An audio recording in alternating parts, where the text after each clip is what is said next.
नमस्कार, मैं हूं साक्षी मंगाई। जोशीमठ भू धसाव मामले में सरकार बुरी तरह से घिर रही है।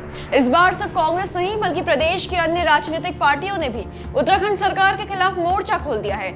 जोशीमठ जमींदोज, सरकार बेहोश, कुछ इस प्रकार के आरोप कटघरे में खड़ी राज्य सरकार पर लगाए जा रहे हैं। अब इसका मुख्य कारण क्या है, क्यों सरकार पर बयानों के तीखे प्रहार किए जा रहे हैं, इस पर तो आज रिपोर्ट में बात करेंगे ही। साथ इस मुख्य विषय पर भी चर्चा कि भारतीय जनता पार्टी के प्रदेश अध्यक्ष महेंद्र भट्ट पर दल खासा हमलावर क्यों है। आखिर क्या कारण है कि कांग्रेस के प्रदेश अध्यक्ष के साथ साथ उक्रांद भी जोशीमठ की त्रासदी पर महेंद्र भट्ट को घेर रहे हैं। देखिए रिपोर्ट।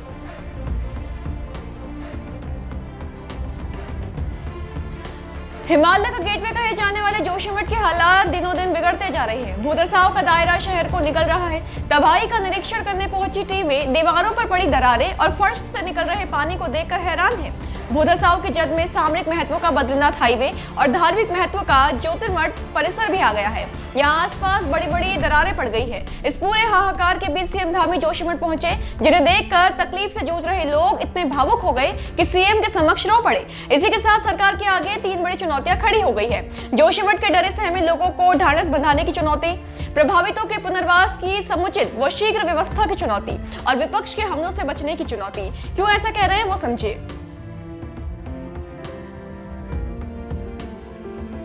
जोशीमठ की आपदा आज भले ही प्राकृतिक नजर आती हो, लेकिन इस मंजर के पीछे अतीत की कई गलतियां हैं। शहर की नाजुक स्थिति पर समय समय पर कई रिपोर्टें दी गई, वक्त वक्त पर चेताया गया, चाहे 1976 की मिश्रा कमेटी की रिपोर्ट हो या फिर 2021 की दरारें दर्शाती तस्वीरें। सबकी अनदेखी ने आपदा के द्वार पर जोशीमठ को स्वयं भेज दिया। इसी को लेकर अब कांग्रेस भाजपा सरकार को घेर रही है। पहले जोशीमठ में भूधसाव से प्रभावितों की मदद में देरी को लेकर पूर्व मुख्यमंत्री हरीश रावत ने 1 घंटा मौन व्रत रखा। सरकार पर आरोप लगाया कि भूधसाव के संकेत मिलने के बाद भी सरकार अनहोनी का इंतजार करती रही और अब पूर्व सीएम के बाद करण महारा ने सरकार को घेरा है।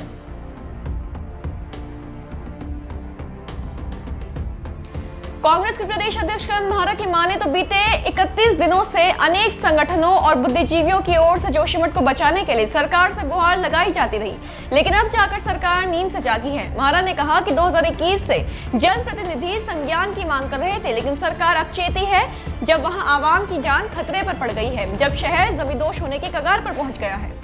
लोग पिछले 21 दिन से उसमें आंदोलन कर रहे हैं। वैसे हालांकि 2021 से लगातार वहाँ के जनप्रतिनिधि, वहाँ के लोग इस पर डिमांड कर रहे थे, लेकिन सरकार नहीं चाहती। अब जब वहाँ मसाल जुलूस निकलने लगे हैं, लोगों के घर टूटने लगे हैं, आवाम की जान को खतरा है, तो अब सरकार चाहती है और आज एक हाई लेवल कमेटी बुलाने की बात कही है।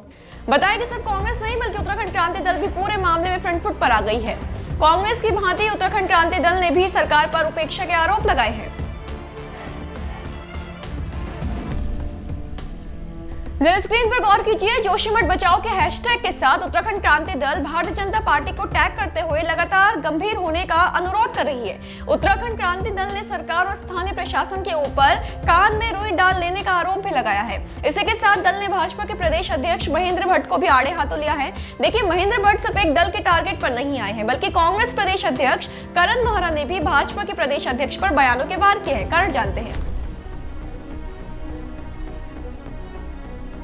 आपकी जानकारी के लिए बता दें कि भाजपा प्रदेश अध्यक्ष महेंद्र भट्ट बद्रीनाथ से विधायक रह चुके हैं। इसी के मद्देनजर उक्रांद और कांग्रेस के निशाने पर भट्ट आए हैं। महारा ने आरोप लगाया कि भाजपा के तत्कालीन बद्रीनाथ विधायक एवं वर्तमान भाजपा प्रदेश अध्यक्ष महेंद्र भट्ट अपनी जिम्मेदारी ठीक से नहीं निभा पाए। वर्ष 2021 में जब भाजपा की सरकार थी, तब भट्ट बद्रीनाथ के विधायक थे। उन्होंने ऐसा कोई प्रयास नहीं किया जिससे जोशीमठ का संरक्षण किया जा सके।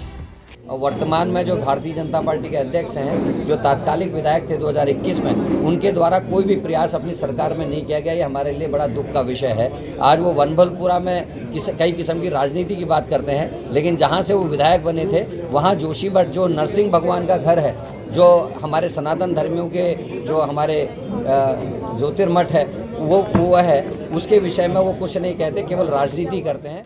तो एक तरीके से महेंद्र भट्ट और राज्य सरकार दोनों ही भूधसाव मामले में आरोपों के दायरे में आ गए हैं। देखना अब यहाँ पर यह है कि जिन चुनौतियों की बात रिपोर्ट में की गई है, चाहे वो जनता को आश्वासन और आसरा देने की बात हो, चाहे व्यवस्था की बात हो या फिर विपक्ष के हमलों से बचने का विषय हो, सरकार स्थिति संभालेगी कैसे? इन सवालों के साथ आज विदा लेते हैं। अपडेट लेकर फिर हाजिर होंगे। बने रहें देवभूमि इनसाइडर के साथ। आज ही डाउनलोड करें देवभूमि इनसाइडर ऐप।